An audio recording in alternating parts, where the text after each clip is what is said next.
Welcome to All Home Care Matters, the show where we discuss all things home care, with discussions on important age-related matters and topics. Brought to you by Enriched Life Home Care Services, the #1 rated home care provider in Michigan by Top Rated Local.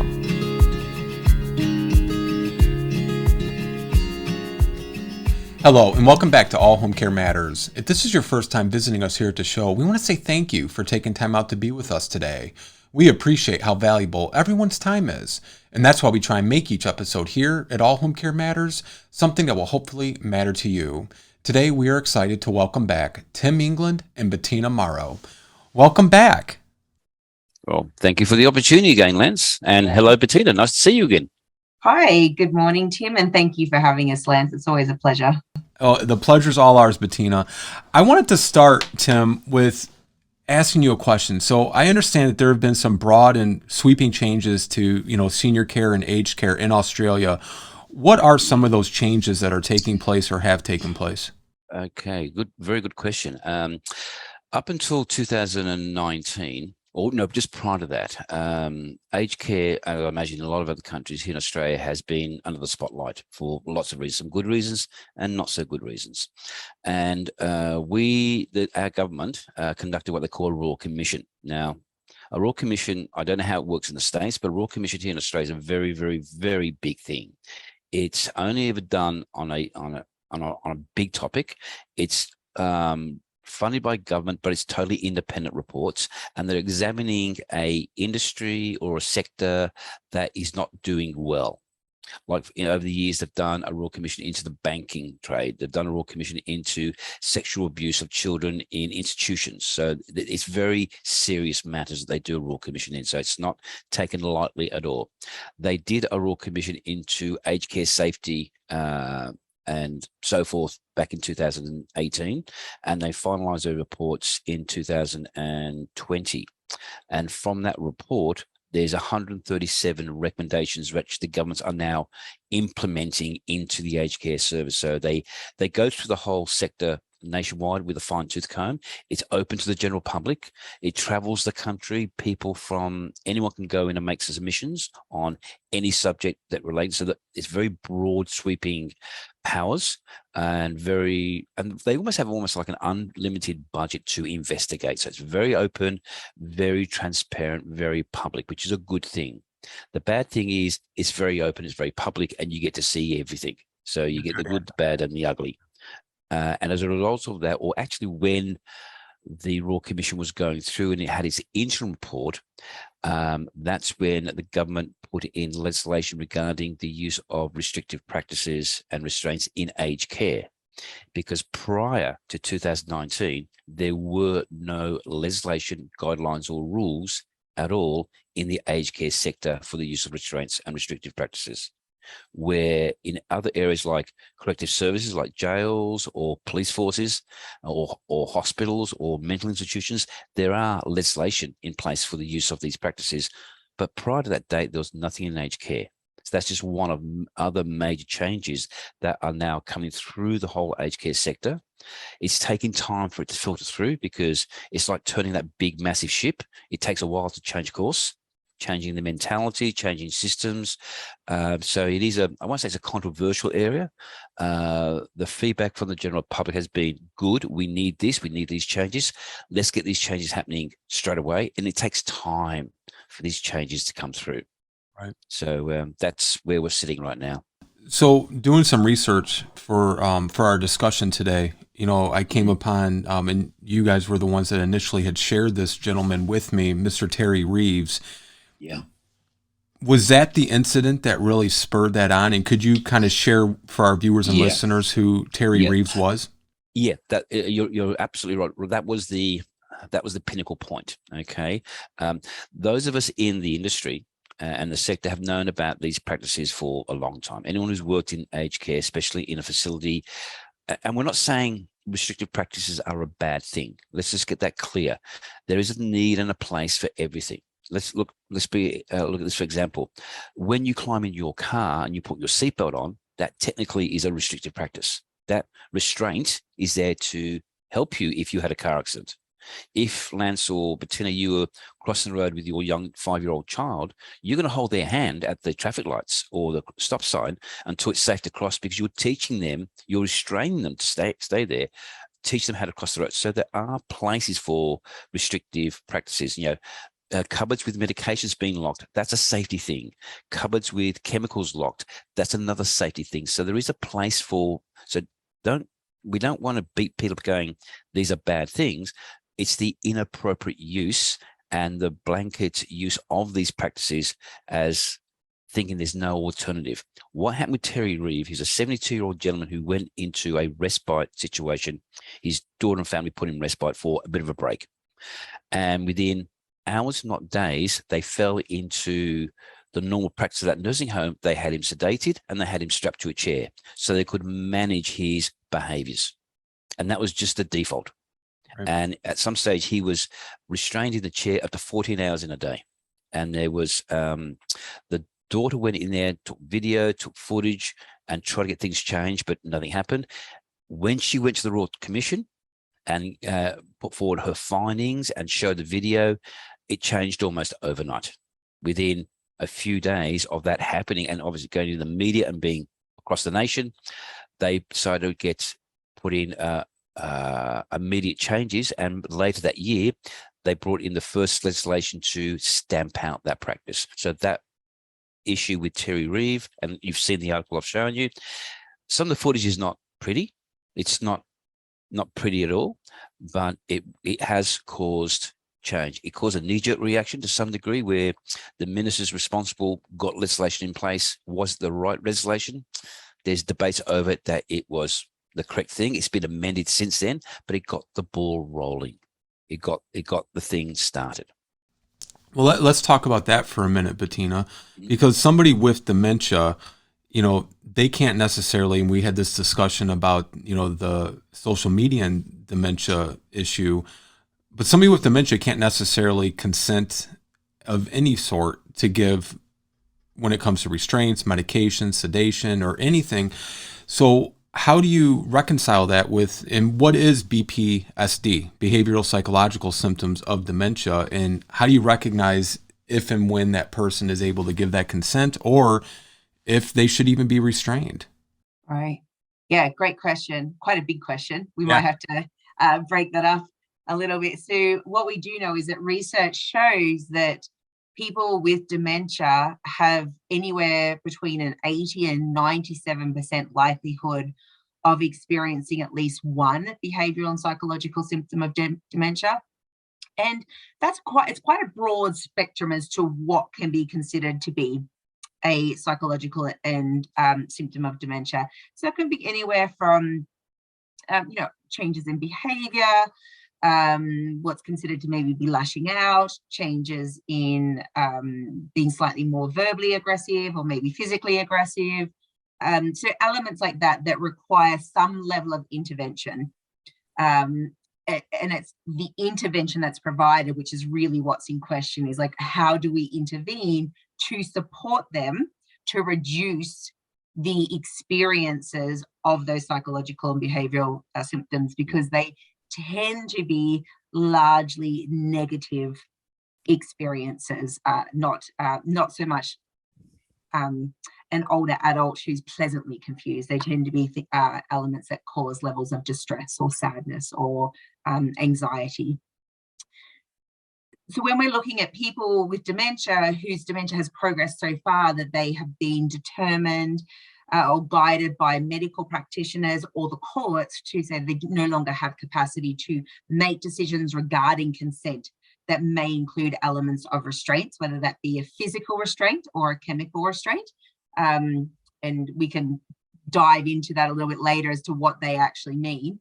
But for a brief example, a term of physical restraint is when somebody with dementia who does not have capacity to make decisions and may be a high risk of wandering outside and who lacks very significant safety insight, so may cross the road without any awareness or acknowledgement that it's a highway and be in an imminent risk of being hurt. We may have a decision maker, so that may be someone along the lines of slightly more than perhaps just a supported decision maker. Generally, it's in America, it's someone who has some legal authority. So somebody who has a power of attorney document. Sometimes it is a proxy medical decision maker, or it's a court-appointed guardian who can sign the very specific admission paperwork to a memory care, which is so memory care within the United States is by definition a locked and secured care environment. So for a resident to reside in a memory care, which is locked by nature, that is a restraint. And so to support the well-being and ensuring that their balance is in checks, it would be there would be assessments undertaken with the actual individual themselves, and there would be consultation, hopefully, with their family members, their decision makers, and their medical health providers, such as their primary care physician, to ensure that this is still the most least restrictive environment for them to be in, and that we're working it within their best interest, but also maintaining safety as the highest paramount arena in that area. Do you mind expanding too? Because for some people who may not be familiar with some of these terms or even restraints in general, and you mentioned it with like the memory care facility, that is a restraint in and of itself because it is a locked facility. But there are other types of restraints that can be utilized. So there's, Right. chemical and physical. Would you expand on the types of restraints and why you may use one over the other? Yeah, of course. Chemical restraints, specifically in relation to, so I'll give you a definition that's in relation to like the Center for Medicaid and Medicare within the United States. A chemical restraint is defined as any drug that is used for discipline or convenience and not required to treat a medical symptom. So it's a prescription medication that's provided, but not to treat the sole core purpose, but to manage and control an individual's behaviors or symptoms for the convenience of the care providers or the institution or the system that they are residing in. So what that can look like is somebody with dementia can move into a residential care home, whether it's memory care or whether it's actually a regular nursing home where there's no locked external doors. But that resident may be prescribed psychotropic medications or antipsychotic medications, which then result in elements of sedation. That would be probably the overall term, sedation, to somewhat manage or control the behaviors that are being seen within the residential care home. And the problem with this is that there is so much research, like hundreds and hundreds of research papers that clearly outcome that the efficacy of prescribing psychotropic and antipsychotic medications to people with dementia has very, very little positive effect on them. What it does do, though, is that it has extremely significant, serious negative effects on them. So while it may sedate someone for the convenience of care providers, what it actually does to the individual is that it significantly increases their risk of falls. It increases their risk of stroke. It increases their risk of having a heart attack, and it increases mortality. So the risks are very serious in that area. And this is an area that we would hypothesize is probably not openly shared perhaps with families. And what perhaps we do see more of is that a loved one goes into a care facility and a medical professional or a healthcare professional says to the family member, your loved one's having a really hard time adjusting and we want to help them feel more comfortable. And so we're going to prescribe them these medications, but not fully actually go into the fact that there are other interventions that have been shown to actually be effective, that are non-pharmaceutical, that could and actually legally are required to be tried before we even get to the point of prescribing psychotropic medications. And we would also hypothesize that families are not disclose the seriousness of the side effects and the very minimal chance that they're actually that effective. Wow. They're also shown to actually increase cognitive deficits, which is definitely not an area that people with dementia need advancements in. Right. Talk about the physical restraints, Bettina. What are those like? So we know like locked doors, even putting up 2 rails on your hospital bed, that's considered a restraint. What are the risks associated with the physical restraints, and what other types of physical restraints are there? Yeah, there is a whole range of physical restraints and definitely a locked facility can be considered. The bed rails are definitely considered and don't tend to be used so much anymore. The risk with those for anyone who may not necessarily know what they are is somebody with dementia who's actually quite confused wants to get out of bed in the middle of the night because they want to use the bathroom or they're not sure where they are, and they see that there's a barrier but perhaps don't recognize what that barrier is, and being a bed restraint, they attempt to actually climb over it. And then the risk of actually falling and fracturing tibias and fibulas or getting limbs stuck, or then actually having a higher fall to the ground because they've actually elevated themselves to go up over a bed rail. Then when they fall to the ground, there's a harder impact. So there's lots of serious concerns in that area.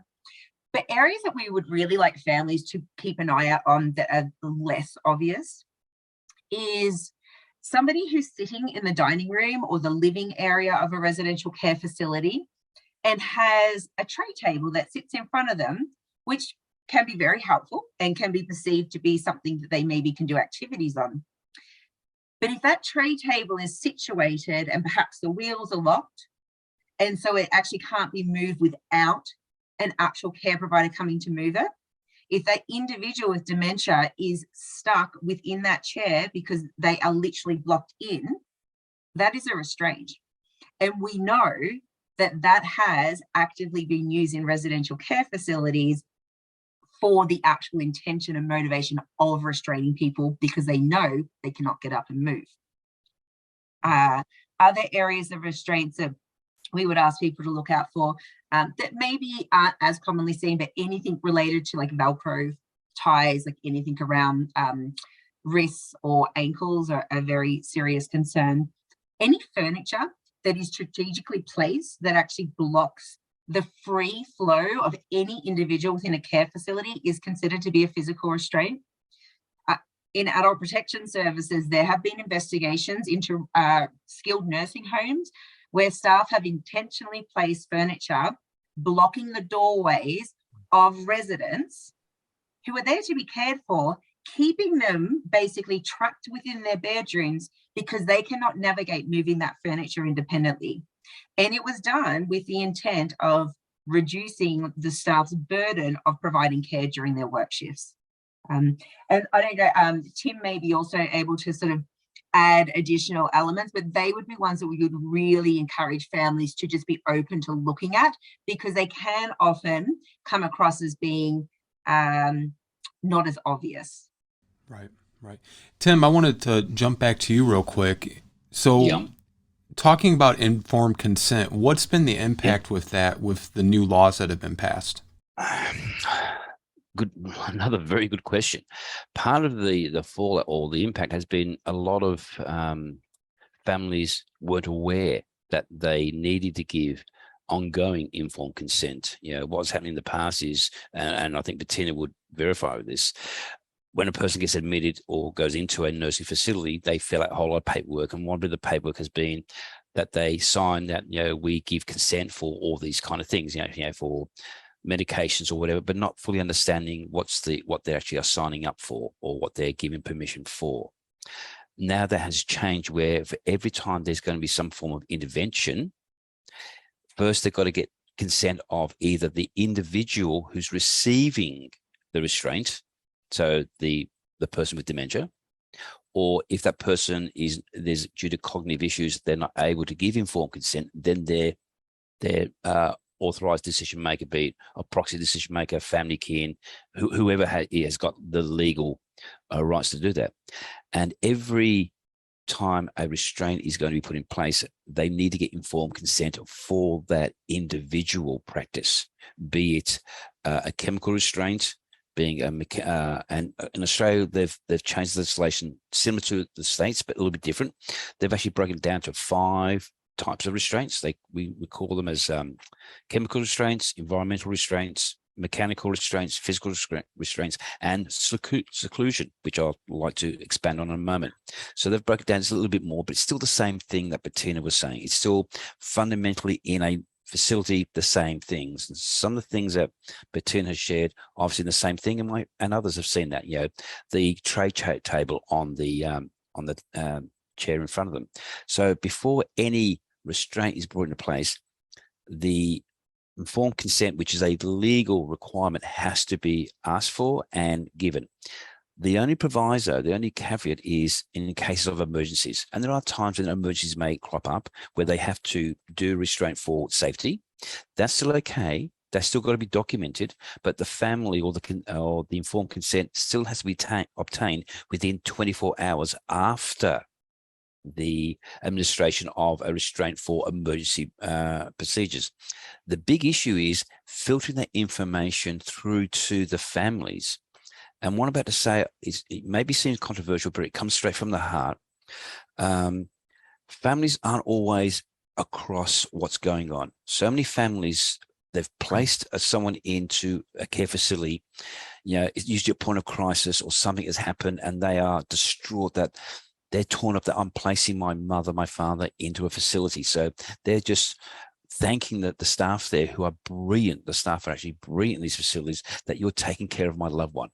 They don't think about that. I have to keep following up and checking up on them, because they just go, you're looking after my loved one. Aren't you an angel? You're doing wonderful things. Well, and that was go ahead, Tim. Sorry. You've also got to stop and think that, and again, a bit controversial, but you've got to think this way. It is also a commercial arrangement. If we want to boil it right down, sometimes you are placing your loved one in there and you are paying for the services provided. And Bettina will back me up on this. You're also paying for the medications that they are supplying as well.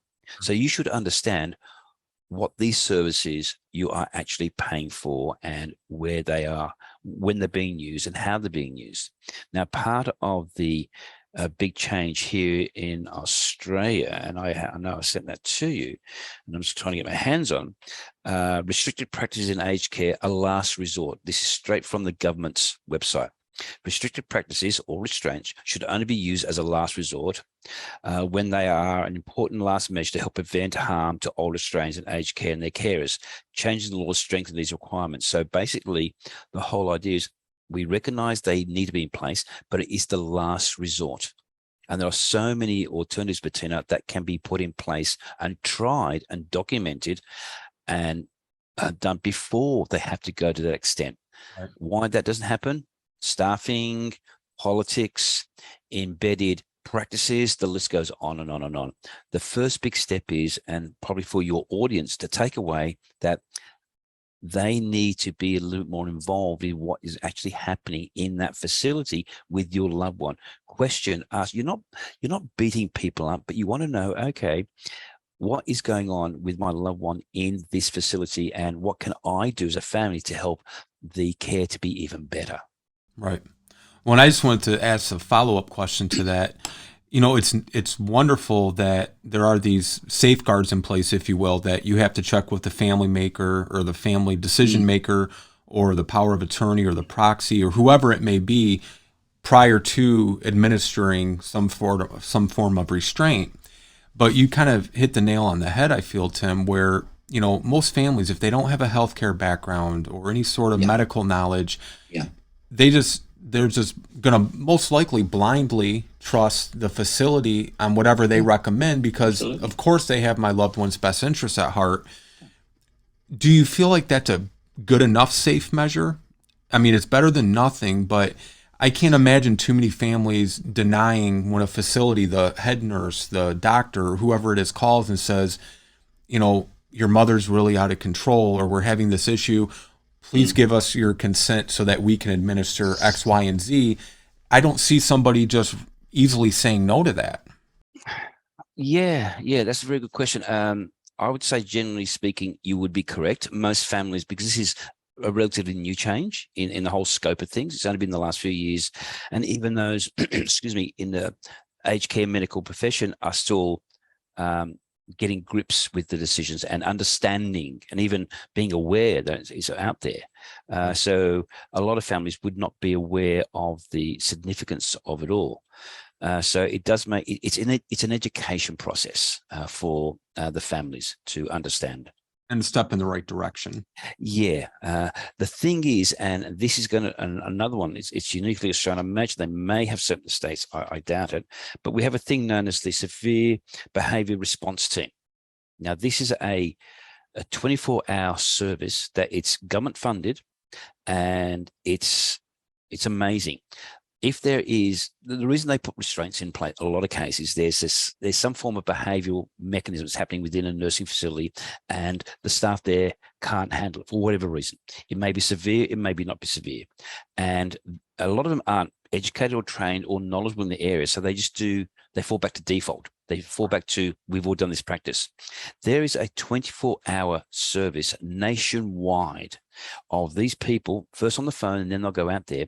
This is a team of experts. If you, for example, Lance, had a loved one, or you were running a nursing facility and you had some residents there and you just could not help their behaviors, what do? You ring this team, and they will have a team on the floor in your nursing facility anywhere in the country within 48 hours.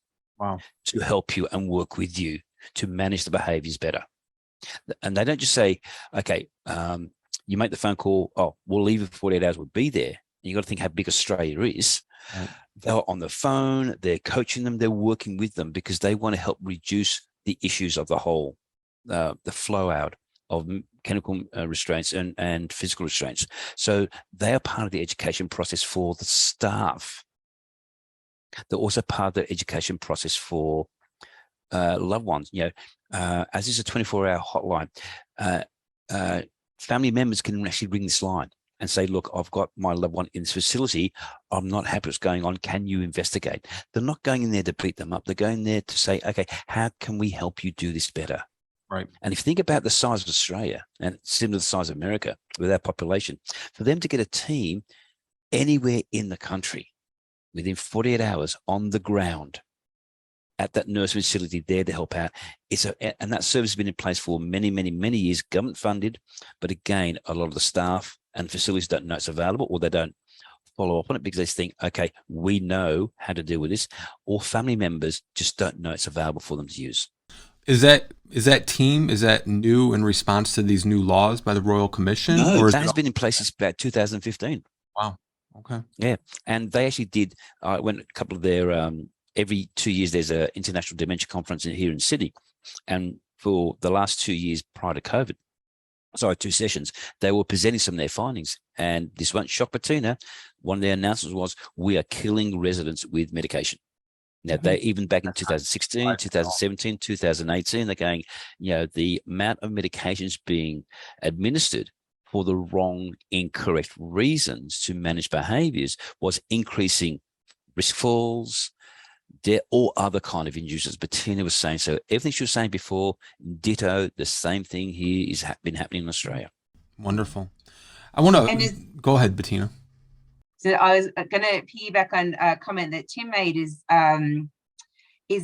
what research also shows us is that it's not just about facilities prescribing medications as reactionary, which often does happen, but we also know that there are actually many health professionals that have a misunderstanding and a misguided belief in the actual use of these medications in the nursing homes and people with dementia. Somewhere along their education or their training, they have incorrectly developed a belief that they actually are effective and that they are actually safe to use, which is very problematic because, like you said, when families get a call saying this situation's happening, they believe what is being said to them. What we know from research is that, unfortunately, there are actually health professionals that also believe that this is actually in the best interest because they don't have the correct information from evidence-based research, which is that it is not actually that effective. And America has very clear guidelines too, just like Australia. It is last resort, is absolutely last resort. And really, facilities should be evidencing and demonstrating what they have tried beforehand. However, that is very unlikely to be seen. Well, Bettina, do you mind just kind of continuing on the path of the chemical restraints? What are some of the risks? You've already mentioned some of them, but people might be hearing some of these medications and not realizing what their purposes are. So what are some of the medications most commonly used as a chemical restraint? And then what are the risks associated with them? Absolutely. I believe that your listeners are probably going to hear some of these and go, I know of those medications. So some examples of psychotropic medications would include Zoloft, very common, Prozac, Ativan. Some examples of psychotropic medications, which psychotropic medications are a form of antipsychotic medications are a form of psychotropic medications. So examples of antipsychotic medications would include Risperidol, Seroquel, people might be familiar with, Clozapine would be the most common ones. What we know is that for the most part, many of these prescription medications were developed for the sole purpose, and their clinical trials were undertaken specifically to assist and support people who are experiencing mental health illnesses. They are subsequently used largely off prescription or for what they're originally their intended purposes for the behavioral and psychological symptoms that are seen for people with dementia. Now, each of them has a slightly different potential reactive and negative side effect depending on the specific medication, because each of these specific medications has a slightly different process within the brain regarding how it's actually intended to support. But all of them can result in the very consistently the elements of actually increasing cognitive deficits and increasing falls. What we also do know is that there are other medications that aren't technically listed in these ones, such as anticonvulsant medications, but can have very similar outcomes and effects as well. And they tend to sort of sit under the radar. Another thing that we also see is that, ultimately, we do have some national oversight through the US Health Department of Human Services that actively looks at trying to reduce inappropriate use of these medications within nursing homes. And so they released a really interesting report just last year. And the report looked at data from 2011 to 2019 and then published it in 2022. What they found was that in that period, 80% of nursing homes were still administering psychotropic medications, which is a pretty staggering large amount to be actually prescribing, especially given the research doesn't support the efficacy with people with dementia. And we know that about 50% of people within residential care homes have dementia. So there does seem to be this correlation of overuse, certainly. But what we also found is why there's been initiatives within the US. I'm not aware of any that are quite as proactive as the service that Tim provided in Australia. But there are a lot of active initiatives to reduce and do a lot of reviews on psychotropic medications to focus a little bit more away from them. But here's a really interesting part of that research study is that they found why some skilled nursing homes were reducing it. They found 194% uptake in the sudden listing of the diagnosis of schizophrenia on people's records, but zero supporting evidence as to where this diagnosis of schizophrenia suddenly appeared, especially suddenly appeared in older adults with no history of schizophrenia. And what we were able to sort of pull and conclude from that is that any medications that are prescribed specifically for people with diagnosis of schizophrenia don't fall into the same data collection pool of when they're reviewing potential inappropriate use of psychotropic medications for older adults and people with dementia. So in the US, we would call that a loophole. Right. Yeah. That's what be the hypothesis the conclusion that was somewhat being drawn with that data collection, which is extremely discouraging and disappointing, that rather than working towards using evidence-based practices, they're just attempting to circumnavigate and just continue to prescribe medication after medication after medication. So what would be an alternative to physical or chemical restraints? I'm so glad you asked that, because this is the area that I have a very strong passion about, and I really hope it's areas that your listeners will take notes on. And if they wanted to, excuse me, they can email me, they could, but they can also Google search an enormous amount of literature on this area. But there are lots of non-pharmaceutical options that can be done and that are extremely cost effective, and the family can do them themselves, as well as supporting the care providers. You don't have to be a doctor to do the non-pharmaceutical interventions. You can be the ground level CNA who's there day in, day out with your loved one. So some examples would be music therapy. There's so much research into the supporting of the music therapy. And while there are some amazing programs within the United States where people will gain bachelors in music therapy. If that is not an option, or that is not accessible, you can still take the core fundamental parts of music therapy. You can compile a list of your loved one's favorite music from a time that was very happy in their life. You can go onto YouTube, which is free. You can, if you've got a Spotify account, you can compile that and you can have that available to them. Music therapy has shown to show reduced anxiety, reduced depression, moments of elation, moments of at times unexpected fluidity in actually recognizing what is going on. It's by no means a cure, but it has been shown to do some rather incredible things in igniting elements of the brain. Other areas that people can explore, again, whether it's provided by the nursing home or they can contract someone, as sensory practices. There are areas of light therapy.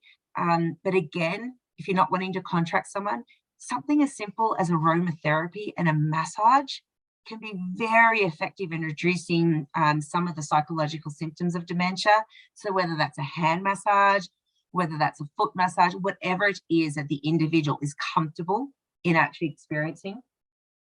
There are amazing areas of validation therapy where we are looking at not correcting people and how they're feeling, but we are validating their feelings, whether it's a feeling that we recognize or we identify as being correct to the situation, but we are validating where they are at and what they are feeling in their experience in that time. There are areas of reminiscence therapy, which, I mean, who doesn't love a good chit chat? I mean, we can go down the path of reminiscing with people to times that are happy, that again, adds elements of comfortability, relaxation, can be done by anyone. Meaningful activities, pets are enormous. You can even, just to jump in, I mean, there's a big movement now. There's a lot of companies, they're producing and creating these lifelike pets. And so you don't have to have the upkeep of a live one, but for your loved ones, they work just the same. Yeah, I've seen cats and dogs, and they are incredibly lifelike. Yes. And I will say, I have to say, I've been into many homes, nursing homes in Colorado, and many of them have pets that wander around, and the residents love them. And they're these beautiful, soft, and placid and engaging animals that just create a lovely atmosphere. But then there's also the areas of just also getting down to core basic person-centered practices. Is it possible that these behavioral and psychological symptoms are coming from pain? Is it possible that they're coming from the fact that we've got people who are now living in a systematic environment? It's not really generally their home environment. Some places do very well in making places to be home-like, but there are schedules. People are told, you need to get up at this time because this is a staffing ratio we have.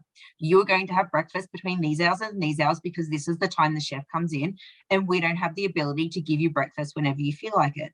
Well, if breakfast is served at 7 and Mary always had breakfast at 10 because she liked to sleep in, it's just not meeting the needs of where they're at. And if their language is deteriorating as their dementia progresses, that how they communicate with us comes out in different ways. Well, and Sometimes I just want to say, I don't want to go down this path, but just to follow up on that, countless families that our company serves and we support and help, they have tried that route of, we're going to try assisted living.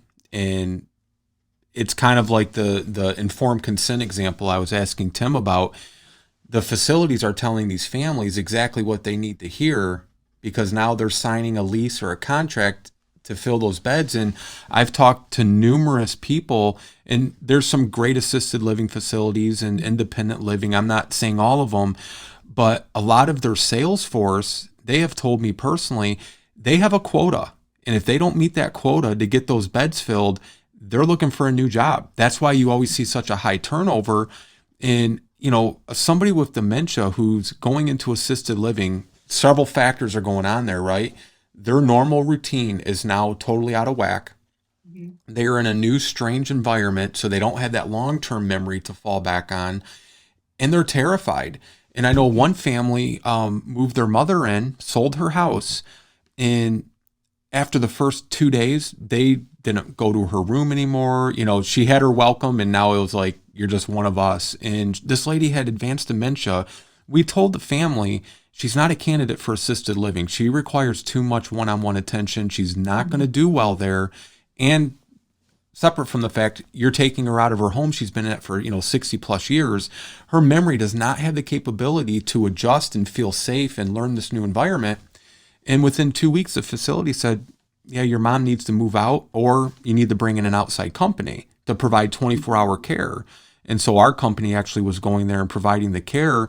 And we told the family, move her out and put her in a 1-bedroom apartment, because that's all you're paying for now. Because the facility said no more, none of our amenities, none of our services will be provided because she falls outside of our criteria, but we will allow her to continue to pay the same price for this 1-bedroom room. And it was just such a travesty. And the family was heartbroken. They said, we trusted them.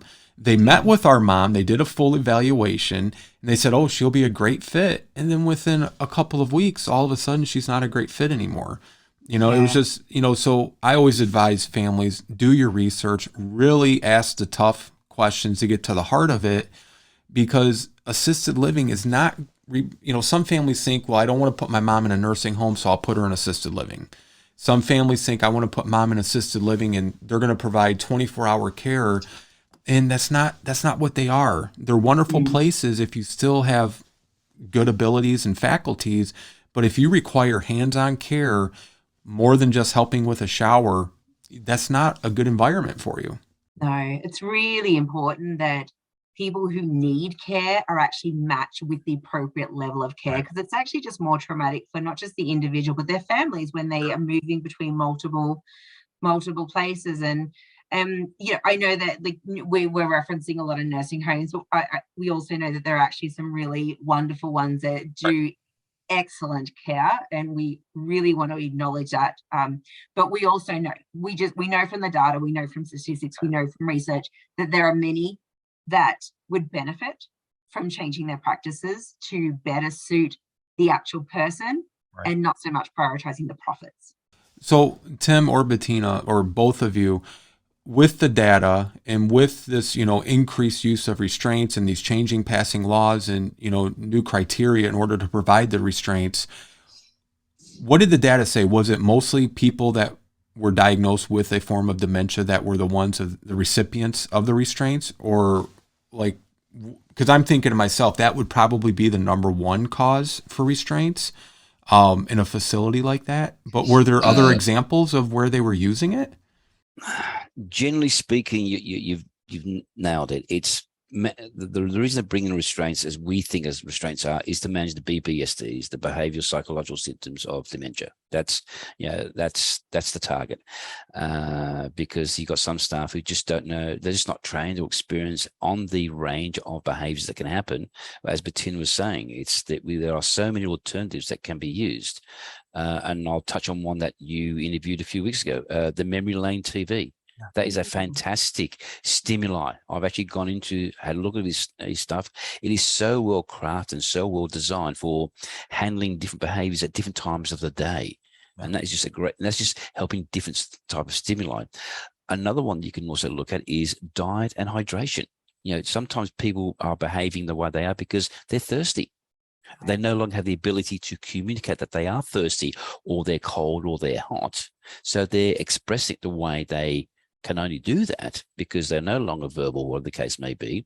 Some staff will see that as a behavioral change. Okay, we know how to fix this. We fixed it in the past doing it this way. So some form of restrictive practice where it could be just that they're thirsty or hungry. So there's lots of other alternatives to look at. So it just seems to be that default where we have a behavior that the staff or the facility can't manage, or they believe this is the way we've always managed it this way, so this is the way we go going forward, and there's just no change from that thinking.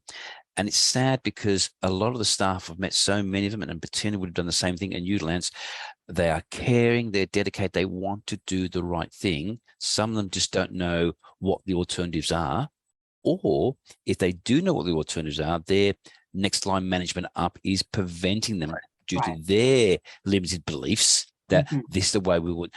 What would you as a care worker know how to do about this? Well, guess what? If you've studied and done a batch of dementia care, guess what? You know what the alternatives are. You've been educated in it thoroughly. So it's hard for the staff to push back onto management sometimes. So to get these kind of changes in place, it needs to be a holistic view. It's got to come from all directions. The family's got to be a little bit more forthright. The care staff have to be listened to more. We could get in a whole discussion about ratios and staffing. That's a discussion for an entirely different day. But also management has to understand that it's actually more cost effective for them to have alternatives in place, because it's not going to, by having alternatives in place that manages behaviors better, less stress on staff, less staff turnover, less staff sick days, better quality of care across the board, and that also will help reduce their individual costs to manage better. So it's actually cost ineffective to be using restraint practices as the immediate go-to. Right. I want to leave our viewers and listeners with one final question, and this is open to both of you. What should families know when they are approached about the use of a chemical or even a physical restraint? What should families ask, and what should they know about that? Bettina, you can go first. Okay. That it's okay to say no. It's okay to ask questions. I fully appreciate if they get that call and say, your loved one is like doing this, they're like being disruptive and they're causing all these problems, and we don't know if we can care for them unless we prescribe this. Family members can say, I need a bit of time to think about that. Right. I hear what you're saying, but I can't just have a phone call while I'm at work. I actually need, let's arrange a time. Can I come in and meet with the director of nursing, with the administrator, with whoever's making the recommendation, and say, I need you now. I'm focused. Please tell me what is actually happening. Please tell me what other alternatives you have tried. Yep. Please tell me what the actual research shows for the benefits and the risks. They are absolutely in their right to say that. Absolutely. There are some absolute dire emergencies, but families need to be empowered. And it's always harder than it is just for me to say it. But they do need to know, they have the right to say, I need some time. I need you to answer some of my questions here. Families also need to know that they can always reach out to the long-term care ombudsman, who will work in their loved one's best interests. They can always reach out to them if they need additional support and guidance in helping to navigate these areas. But mine would be is that it's okay. You can take your time, ask questions, have them evidence. What have they tried? To add on to that, I get called in from time to time to advocate on behalf of families and carers who, they've had that discussion. They've said no, I want more information, and sometimes the information they get, it's technical or medically slanted, or it's not deliberately confusing, but it is confusing because the families they've got their lives to lead, they've got a lot going on, and they don't quite understand all the terminology. So quite often I've been called in to sit down with one of these meetings to be that conduit of information, to listen to both sides and help guide the families, as in these type of questions to ask, this information you need. And as Bettina said, they have the right to say, no, I want to question this. I want more understanding. I need more time to make the best informed decision for my loved one, because these are important decisions to make. And not everyone is, people are ignorant. People aren't across all the alternatives or the repercussions of particular practices, be chemical, physical, environmental, even seclusion is another one that we can go into. The families have the right and the obligation to stop and go, I want to have more information.